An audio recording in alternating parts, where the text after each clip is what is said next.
Oscar Wilde's The Importance of Being Earnest is a sparkling comedy of manners that weaves a tale of mistaken identities, romantic entanglements, and social satire, set against the backdrop of Victorian England. The play's intricate plot revolves around two charming bachelors, Jack Worthing and Algernon Moncrief, who adopt the fictitious persona of Ernest to navigate their romantic and social pursuits. Through a series of hilarious misunderstandings, witty exchanges, and surprising revelations, Wilde crafts a narrative that exposes the absurdities of societal expectations while delivering a satisfying resolution. The story begins with Jack Worthing, a responsible gentleman in the countryside who oversees the upbringing of his young ward, Cecily Cardew. To escape the monotony of his rural life and indulge in city pleasures, Jack invents a wayward brother named Ernest, whom he impersonates during his visits to London.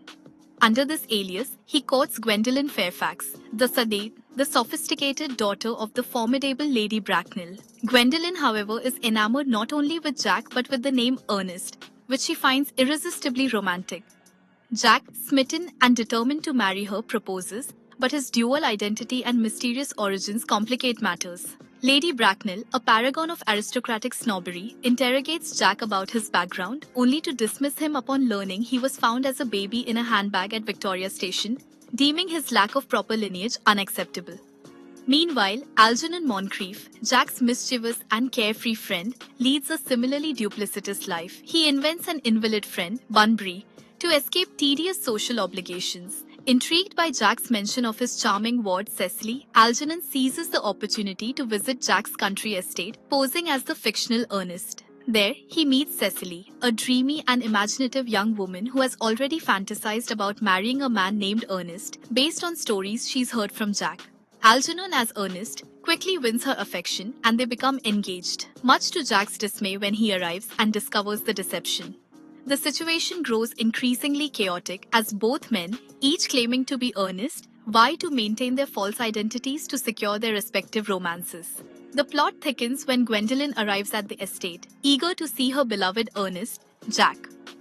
She meets Cecily, and the two women initially bond only to realize they are both engaged to a man named Ernest. This sparks a hilarious confrontation as each accuses the other of encroaching on her fiancé. The confusion escalates until Jack and Algernon are forced to confess their deceptions, revealing that neither is truly named Ernest. The women, dismayed by the lack of an Ernest, temporarily withdraw their affections, leaving the men scrambling to salvage their relationships. The arrival of Lady Bracknell adds further complications. She disapproves of Algernon's engagement to Cecily until she learns of Cecily's substantial inheritance, which promptly shifts her stance. Meanwhile, Jack refuses to consent to Cecily's marriage unless Lady Bracknell approves his union with Gwendolen, creating a standoff. The narrative barrels toward a resolution when a seemingly trivial detail, Jack's discovery in a handbag, becomes the key to unlocking his true identity. In a stroke of comedic brilliance, it is revealed that Jack is actually Algernon's older brother, born to Lady Bracknell's sister, and legitimately named Ernest John Moncrief. This revelation, uncovered through the examination of old records and the fortuitous mention of the handbag, ties up the loose ends of Jack's mysterious origins. With Jack confirmed as Ernest, Gwendolen's obsession with the name is satisfied and their engagement is secured. Algernon and Cecily, too, are free to marry, as Lady Bracknell's objections dissolve in light of Cecily's wealth and Jack's newly discovered pedigree. The play concludes with the couples united, the absurdity of their predicaments resolved through a series of fortunate coincidences, and Wilde's sharp wit. The final line, delivered by Jack, underscores the play's titular irony. I've now realized for the first time in my life the vital importance of being earnest. Through this whirlwind of deception and revelation, Wilde delivers a delightful farce, then paths that celebrates love and identity while poking fun at the superficiality of Victorian society.